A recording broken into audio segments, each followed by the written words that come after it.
γιατί ήθελα να φύγει, αλλά σκέφτηκε με τόσους καλεσμένους. Πού αφήσει η κυρία Λίνα μόνη της. Αχ, μπράβο, καλό μου κορίτσι, δεν θα σε απολύσω τελικά.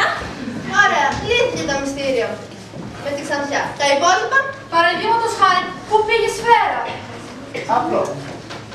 Στο τηλέφωνο. Στο τηλέφωνο εδώ τώρα όμως. Πού το βρήκατε κύριε επιθεωρητά? Στο τελευταίο σιχτάκι του γραφείου. Το είχε βάλει εκεί πέρα ο κύριος υπουργός για να μην μπορέσει να καλέσει τον ιατρό δικαστή. Πίστευε πως ο πόνος του θα είναι μισός. Και Ο υπουργός δεν ήξερε φυσικά ότι ο Τόνης σκοπεύει να τον δολοφονήσει στα αλήθεια. Το είπαμε. σωστά. Και για πόσο σκόπευε ο μπαμπάς να κάνει το πεθαμένο? Δεν θα μπορούσε να το κάνει και για πολύ. Δεν σκόπευε να το κάνει για πολύ. Μόνο μέχρι να φύγει από το δωμάτιο. Δεν ήθελε να ήταν εδώ όταν θα πέφτουν η κυρία Κόλλη. Και υπήρχαν τόσοι πολλοί μάρτυρες για να το διαβεβαιώσουμε. Σατανικό! Ήταν εδώ στο έξυπνος ο Τζον. Ναι, αλλά τι κίνητρο είχε να το σκοτώσει. Και γιατί να γράψει το σημείωμα με αίμα.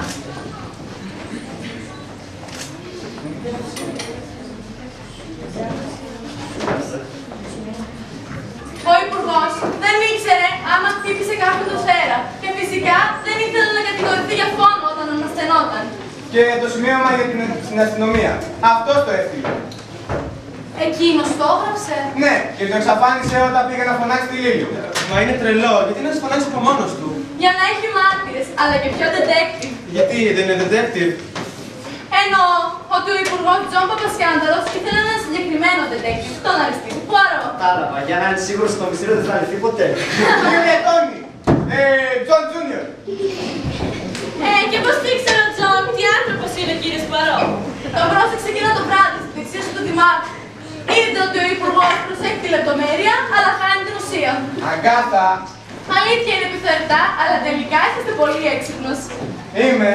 Που διαλέξατε εμένα για βοηθό σας. Το σημαντικότερο, κύριε επιθεωρητή, θα μας πείτε τι έγινε όταν έσβησαν τα φώτα. Φυσικά, και τώρα αμέσως. Θα σας παρακαλούσα να πάτε όλοι στις θέσεις σας την ώρα του blackout. Επιθεωρητά, μήπως είναι προτιμότερο να τους εξηγήσουμε πώς βρέθηκε η σφαίρα εκεί. Μα το έχουμε κάνει ήδη, Αγκάθα. Τι λέτε επιθεωρητά, δεν τους είπαμε πώς, γιατί η σφαίρα είναι εκεί.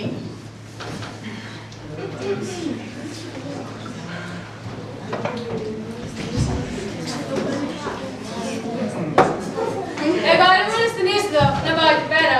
Μα καλά, πήγαινε εκεί. Και θα σε φωνάξω. Και όταν θα σε φωνάξω, έλα. Μισό λεπτό, τον έντατος πήγες εδώ μέσα. Έπεσα το δοξί. Έβγαλα με τον παλτό μου και έμεινα με αυτό εδώ. Άρχισε να βρέχει. Άκουγα φωνές, βρήκα ανοιχτή την πόρτα και μπήκα μέσα. Και τότε κλείσαν τα φώτα.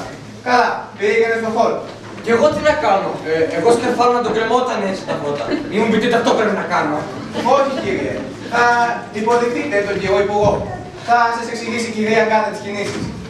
Και εσύ, Λίλιο, πήγαινε φέρε το τρόλεϊ. Μάλιστα, μέσω κύριου. Τη Τζασμίν Κόλλινς, ποιος θα την κάνει κύριε επιθεωρητά, πάλι τη ξεχάσατε. Αυτό ήταν το προσόν της, ότι περνούσε παρατήρητη, αλλά δεν χρειάζεται για τη σκηνή μας. Άκουγε μόνο. Μήπως θα πάρξει κανένα μυστικό. Λοιπόν, όταν σας πει ο επιθεωρητής, Κύριε Επιθεωρητά, πρέπει να ξανακάνω κι εγώ τις ίδιες κινήσεις. Θα είναι σαν να παραδέχομαι την ενοχή μου και το παραγγελισμό του. Όχι, κύριε. Ξέρουμε τις κινήσεις σας. Άμα συνεργαστείτε, θα μετρήσει υπέρ στη δίκη σας. λοιπόν, είστε σίγουροι ότι τα καταλάβατε όλα. Νομίζω το δηλητήριο, το περίστροφο, το στιλέτο και μετά πέφτει και πεθαίνει. Ακριβώς. Καμία ερώτηση?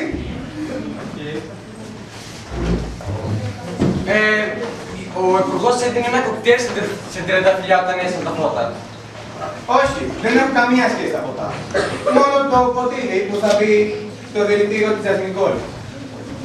Πολύ ωραία. Έτοιμοι? Αρχίζουμε. Αρχίζουμε. Λοιπόν,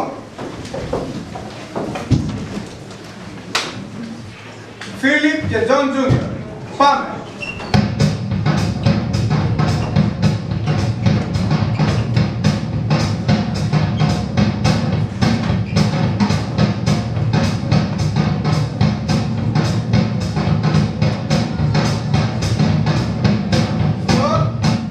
Λίλιουμ και Τόνι. Πάμε.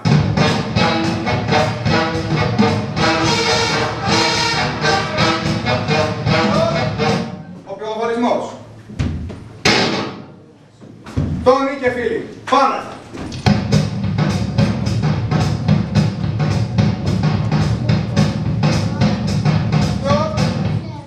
Τζούνιο και Βιολέτα. Πάμε!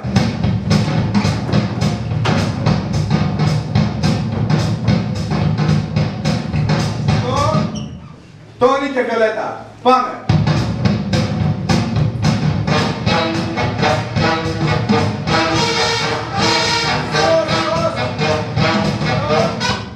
Τόνι. Πάμε!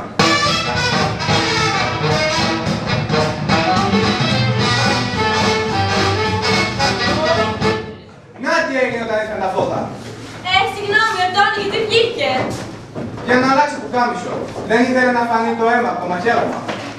Και δυστυχώς ήταν σκοτάδι και πήρα άσο που κάνω στο για γαλάζιο. Αλλά ευτυχώς δεν το πρόσεξε κανένας. Εγώ το πρόσεξα. Και αυτό το σημείωμα που ήταν γραμμένο με αίμα, θέλετε να πείτε ότι ήταν εκεί, έτοιμο, πριν σβήσει τα φώτα. Ο κύριος Υπουργός δεν είχε χρόνο να το γράψει αυτό το σκοτάδι. Οπότε ήταν χαμένο από πριν.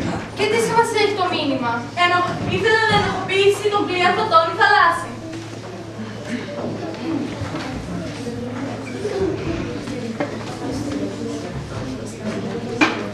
Τον παπασκάνδαλο δεν τον ενδιέφερε ποιος θα φανεί ένοχος, αρκεί να μην φανεί αυτός. Δηλητηρίασε το ποτό της κυρίας Τζασμινικόλης, ξέροντας ότι μια Αμερικάνα από τον Νότο θα ήθελε μπέρμπο να τον ταραχτεί και από την άλλη έδινε υποψίες στη γυναίκα του. Μια στιγμή, γιατί το δηλητήριο στο ποτό θα έχουν υποψίες στη μαμά? Γιατί αυτή το αγόρασε και αυτή περηφανευόταν στη δεξί του, τη δημάρχου. Και πώς το νόημα αυτό ενοχοποιεί εμένα? Είναι απλό. Ένας απλός αναγραμματισμός είναι. Είναι ο Κάπτεν Τόνι. Και τι πάει να πει Ζως. Ο Υπουργός την ώρα που τον στραγγάλιζαν δεν είχε χρόνο να φωνάξει. Τίποτα άλλο παρά σως. Το μήνυμα που στέλνουν ναυτικοί. Ενοχοποιώντας και πάλι τον πλοίο Τόνι θαλάσσι. Έπρεπε λίγο. Όχι και τόσο. Λίγο αστυνομική σκέψη ήθελε. Και γιατί πέταξε το περίστροφο στη θήκη του τρόνου. Ο Υπουργός δεν ήξερε να χτύπησε κανένα την ώρα του blackout. Και φυσικά δεν ήθελε να κατηγορηθεί για φόνο όταν αναστενόταν. Έτσι το πέταξε μέσα στο τρόλεϊ, ώστε να μην μπορέσουμε να το δούμε. Έξυπνα. Και πού είναι τώρα ο Τζον? Πάντως, όχι στην κρεβατοκάμαρά του. Μα τον πήγα στο δωμάτιό του. Κι εγώ κι ήταν εντελώς νεκρός. Συμφωνώ. Η αναπνοή του είχε σταματήσει προσωρινά. Γιατί την ώρα που το πηγαίνατε, Τα εντόστια του έσπρωξε το διάφραγμα και άρχισε να αναπνέει. Δηλαδή, Άρα θα πρέπει να συλλάβετε τον Τόνι για τη δολοφονία του Τζον. δεν έχω καμία τέτοια πρόθεση. Τι πράγμα? Ο κύριος Τόνι είναι εντελώς αθώος. Τι? Ο κύριος Παπασκάνδαλος, όπως είπαμε πριν, δεν είναι νεκρός. μα εγώ πήγα στο δωμάτιό του, σας είπα. Κι εγώ. Συμφωνώ. Ο Υπουργός Τζον Παπασκάνδαλ, ο Υπουργός, ναι, είναι εδώ, δίπλα στην έροχο του πλοίου. Α! Τι πράγμα? Θα πάρω διάλογο. Πού έκανε το λάθος, πώς δεν καταλάβα. Κάνατε τρία λάθη, κύριε Παπασκάνδαλε. Τι λάθος. Πρώτον, όταν μπήκατε μέσα, είπατε ότι έβρεχε. Αλλά δεν ήσασταν μουσκεμα. Όταν αφήσατε δίπλα σας το πτώμα της Τζασμίν Κόλης, αρχίσατε να κατεβαίνετε από την κρεβατοκάμαρα. Αλλά όταν μπήκατε μέσα, ήσασταν ολόστεγνος, διότι η καταιγίδα είχε ήδη σταματήσει. Ήτανε η κό βοήθησα, αλλά δεν με είχε πει για αληθινό φόνο. Και τα άλλα δύο λάθη. Είπατε ότι είχατε να δείτε τη Λίλου 5 μέρες. Ναι. Ναι, δεν ρωτήσατε πώς έπαθε το σημάδι στο μέτωπό της. Αλλά γιατί να ρωτήσετε, ο κύριος Υπουργός ήξερε πως έγινε το χτύπημα. Τι λύθεις πρίμουνα. Και κυριότερο, κύριε επιθεωρητά, στην αναπαράσταση της σκηνής φωνάξατε σως σως. Ναι, αυτό έκανε και όταν έσαν τα φώτα. Ναι, αλλά εγώ δεν σας το είχα πει αυτό. Ο φίλος δεν το ήξερε. Γαμώτο. Μια στιγμή, και πώς θα ξέρω από πάση ότι θα γινόταν το blackout για να το οργανώσει όλα αυτά? Ήξερα από την πρόγνωση του καιρού. Μέρες πριν ότι ερχόταν η καταιγίδα. Και την κατάλληλη στιγμή. Η συνένοχος του ηλίλιου ρέγνησε ένα τρεϊφόπουλο διακόπτη που θα είναι το γενικό. Για περίπου 1 λεπτό. Καταπληκτικό. Όχι και τόσο, λίγο αστυνομική σκέψη ήθελε. Δεσποινής Χρήστη, θα σας παρακαλέσω να καλέσετε την αστυνομία. Την έχω ήδη καλέσει. Περιμένω να παίξει.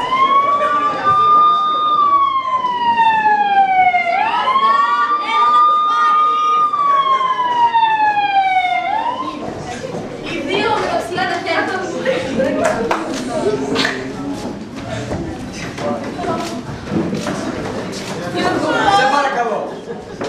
Δεν μπορείς να με συλλάβεις έτσι απλά. Είμαι υπουργός και κορυφαίος τέλεχος της κυβέρνησης. Δεν μπορώ, έτσι νομίζεις. Σε έχω άκτη που δεν το φαντάζεσαι.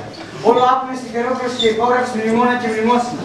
Αντίθεσαι στο τσακί σου. Γιατί θέλει και μόνο αυτό ο άντρας του κύριε Κουβαρό. Τι θέλει να παντρευτεί την κυρία Μπίση. Αλλά εάν η Τζασμίν Γκόλντ σας έλεγε τι είχε γίνει στην Κουβασλέα, όλα θα πηγαίνουν στράφη. Οπότε τη δολοφονεί και όλες τις υποψίες πέφτουν πάνω σας. Και θα ξεχωρτώνετε, βέβαια, χωρίς να ξοδεύσει ούτε ένα ευρώ. Τα λεφτά. Συνέχεια τα λεφτά. Τώρα πάτε στη θέση της Λίλιου. Μήπως θα μπορούσε εγώ. Ναι, το βρίσκω εξαιρετική ιδέα. Τζον Τζούνιορ. Όχι, εσύ θα έχεις το σπίτι μας στο Βερολίνο. Δηλαδή, μ' αγαπάς? Ναι, βρε κουτό. Κύριε Πιθορτά, Λέει, σας περιμένω στο αυτοκίνητο. τώρα, επόμενο. Α, και κύριε Πιθορτά, Τι έγινε πάλι. βρήκα τίτλο για το βιβλίο μου. Για πες μας.